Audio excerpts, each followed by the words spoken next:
So this is sample 1 we're going to send. Vein's about at least 2 feet wide. Quartz. It's seems to be more oxidized on the foot wall.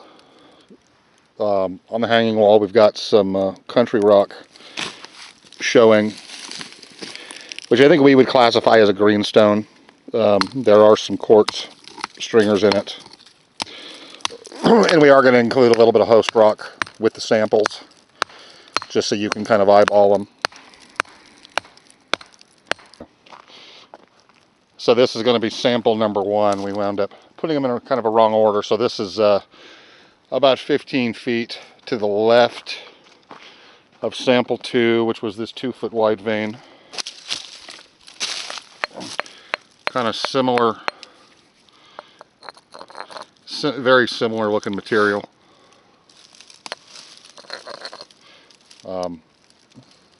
Without trenching it out, obviously, we don't know if this is the same vein, maybe striking more like a plate opposed to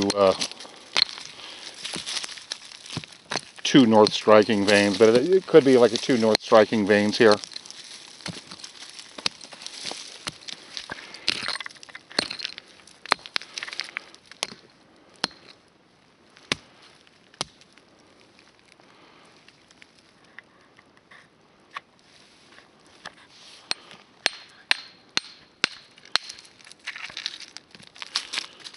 This one's pretty bullish. Yeah, we'll go ahead and include it anyway. Just so he can kind of eyeball stuff. Like I said, this one is a little more bullish than the other one, but obviously, since you're interested in looking at samples and seeing what's here, we're going to include it anyway.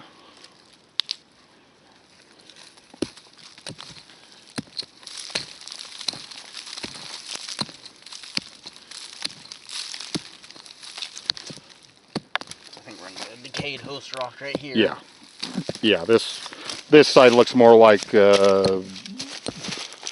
typical Gliese saprolite. On this side, it's some yellow gunk. Kind of this yellow-red iron-stained gunk. Oh, let me get this little nodule out of here. Yeah, we'll go ahead and include that with the sample just so he can kind of eyeball it. Okay.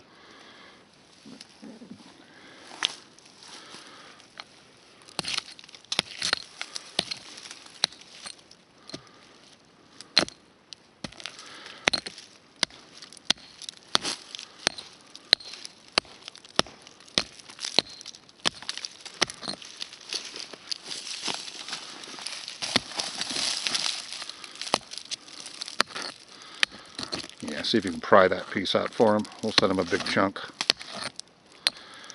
Opposed to a big bunch of broken pieces.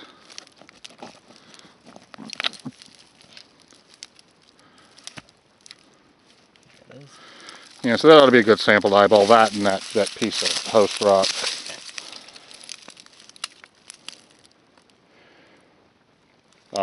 The surrounding ganj is, like I've said, it's this typical saprolite. And we do find this saprolite all over Gliese. It is known for having a lot of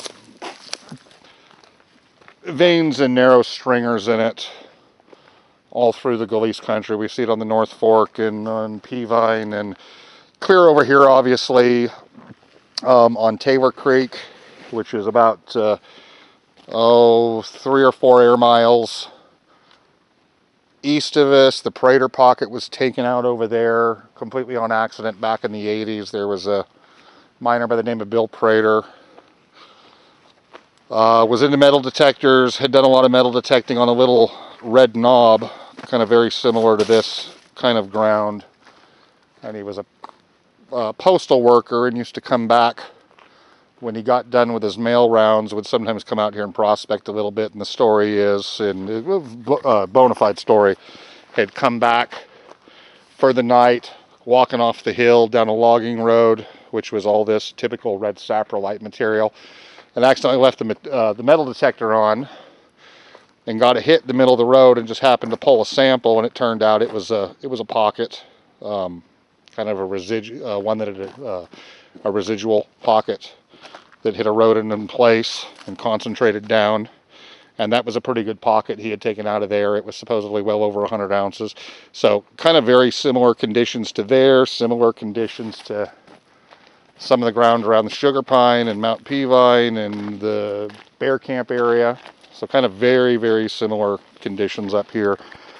That basically if you drive these roads, you'll see these streaks of red and yellow soils coming down the hillsides. They seem to actually follow pretty precise paths for the most part. And this is another one. And as I said, you do find quartz veins and quartz stringers in them. So we're going to leave the road, go down the old road toward the old mill site. You've already seen some video of some stuff down here, so we're just going to get some samples, but show you around there. This road is immediately opposite this old cut. So we're going to go down here and get, I guess, samples 3 and 4 for you. Come down the road.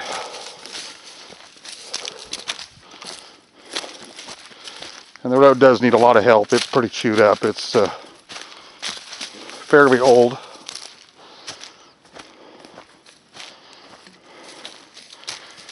Pretty rutted.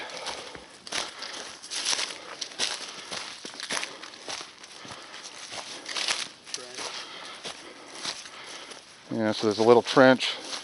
Actually, it goes down about almost 100 yards, I think. Yeah, the little trench goes down here for 100 yards. Probably an early one, probably how they trace this, these outcrops up here, would be my guess.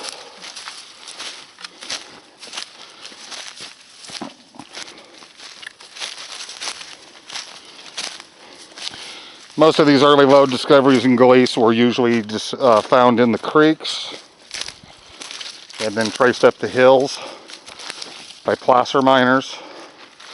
So that kind of explains why they did a lot of trenching uphill typically into these areas. So we'll turn the video off until we get to another spot here, just to conserve time, and that way you're just not looking at brush. Take one last look across here. Add it right here. Yeah, so before I turn it off, there is another little adit right here, actually under the road. We're actually kind of almost in line with where we took the samples from just now. So they may be intersecting those veins. Okay, go ahead and talk about this adit. So this adit goes back about 150 feet and then dead ends at a little stringer. I haven't tested that yet. Okay. So I think they were actually trying to strike. There's a vein exposed over there. I think they were trying to strike it, but never did. Yeah. Which is kind of typical of this area. A lot of adits driven to intersect things that never seem to intersect due to the movement going on in the area.